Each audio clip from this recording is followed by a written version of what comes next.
అందరికీ నమస్కారం.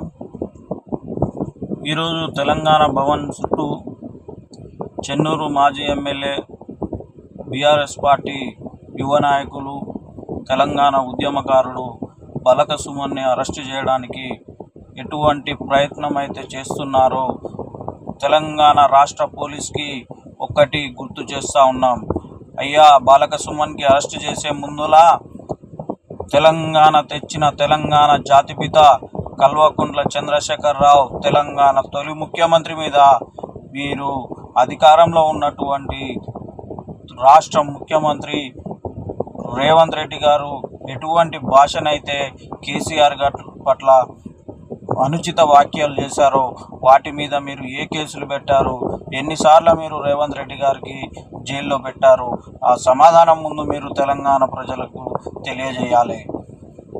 ఇలా బలక సుమన్ గారు అనుచిత వ్యాఖ్యలు చేశారు, రెచ్చగొట్టే వ్యాఖ్యలు చేసిరని చెప్పి మీరు ఏదైతే కేసులు నమోదు చేస్తున్నారో ఇలా రాష్ట్ర ముఖ్యమంత్రి మీద కూడా మీరు క్రిమినల్ యాక్టివ్ వంటి కేసులు కట్టి రేవంత్ రెడ్డి గారికి మీరు ఇవాళ జైల్లో పెట్టాలి మొట్టమొదటిసారిగా.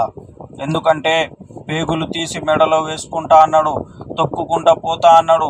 అసెంబ్లీ సాక్షిగా అనుచిత వ్యాఖ్యలు చేసినా కూడా ఇవాళ తెలంగాణ పోలీస్ సమాజం ఎటు పోయింది, ఎటు నిద్రపోతుందని కూడా మేము ఇలా మీకు సూటిగా ప్రశ్నిస్తూ ఉన్నాం. బలక సుమన్ మీద కేసులు పెట్టి అరెస్టు చేసి భయపెట్టాలనుకుంటే ఖబర్దార్ రేవంత్ రెడ్డి సర్కార్. నీ మాటలకు, నీ గాలి కేసులకు ఎవడు భయపడడు. దేనికైనా ఎదుర్కోవడానికి బీఆర్ఎస్ కార్యకర్తలు సిద్ధంగా ఉన్నారు.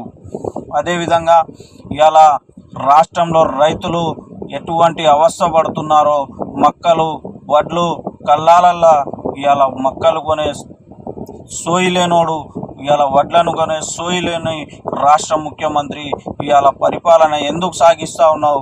చేత కాకపోతే పక్కకు పోయి పడుకో.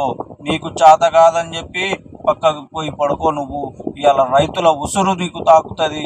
ఇవాళ రైతులు ఎంత అవస్థపడుతున్నారో 2-3 నెలల నుండి అయినా నీ కళ్ళకు కనబడతలేవు. ఇటువంటి కేసులు పెట్టి ఇటువంటి బెదిరింపుల ధోరణితోటి ఎవడు తెలంగాణ సమాజం ఇవాళ నీతోటి భయపడడు. ఖబర్దార్ ముఖ్యమంత్రి, ఖబర్దార్ కాంగ్రెస్ ప్రభుత్వం.